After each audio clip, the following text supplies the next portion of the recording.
معانا مواضيع كتير عايزين نتكلم عليها. قبل أي حاجة ما تنساش تصلي على سيدنا محمد عليه أفضل الصلاة والسلام.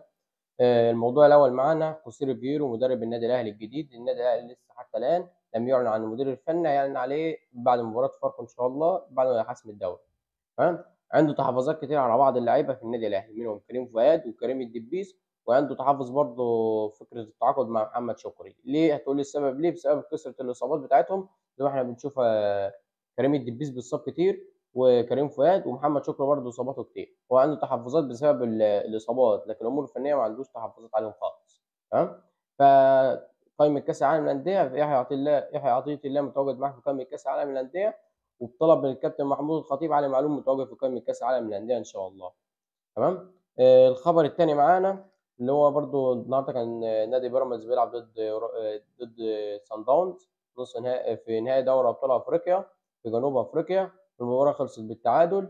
التعادل في صالح طبعا بيراميدز. وانا مش عارف ليه شم ريحه ان دوري ابطال السنه دي البيراميدز، مش عارف ليه. ان شاء الله مش هيحصل وتاخدها سان داونز. تمام. النهارده كان نهايه مشوار محمود حسن تريزيجيه مع نادي الريان القطري، وهينضم للنادي الاهلي ان شاء الله، وهيبقى متواجد في المدرجات في مباراة فاركو القادمة إن شاء الله.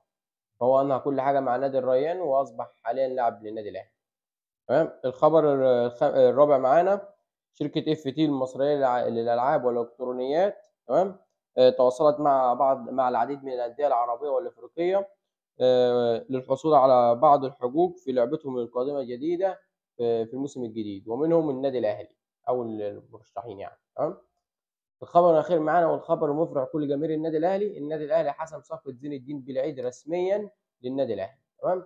بس ما وقعش، لا ما وقعش، عشان زي ما قلت لك النادي الاهلي منتظر الرد من اتحاد الكوره يوم 2 6 الشهر الجاي على عدد الاجانب في قائمه كاس العالم للانديه وعدد الاجانب بالموسم الجديد. هو النادي الاهلي اتفق مع اللاعب على كل شيء، ولكن ينتظر يوم 2 الشهر الجاي. فهنشوف يوم 2 هيحصل في ايه. لو حصل في صالح النادي الاهلي عدد الاجانب ملوش حدود في كاس العالم للانديه، فالنادي الاهلي هيضم زين الدين بالعيد ويصبح لاعب رسميا للنادي الاهلي.